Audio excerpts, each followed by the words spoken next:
Un décret va mettre fin aux avantages à vie des anciens premiers ministres. Je t'explique. Alors c'est notre nouveau Premier ministre, Sébastien Lecornu, qui l'a annoncé il y a 3 jours. Après la mise en place d'un décret, les anciens Premiers ministres vont perdre leurs avantages à vie. Ce décret, signé du Premier ministre, entrera en vigueur le 1er janvier 2026 et s'appliquera aux anciens premiers ministres qui ont quitté leurs fonctions il y a plus de 10 ans.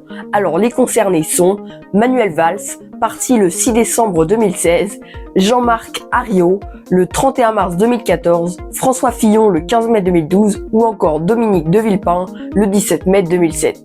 Ce nouveau décret modifie une règle de 2019 signée par le Premier ministre Édouard Philippe qui disait que l'État prenait en charge, sans limite de durée, les frais liés à une voiture de fonction et à un chauffeur.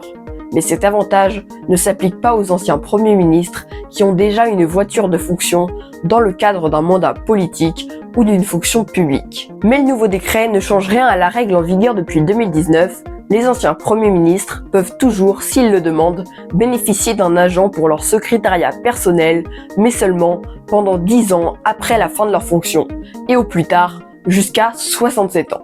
Le Premier ministre a aussi envoyé une note lundi à la police nationale pour revoir la protection des anciens premiers ministres.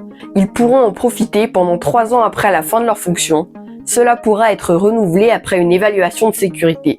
Cette règle entrera aussi en vigueur le 1er janvier 2026.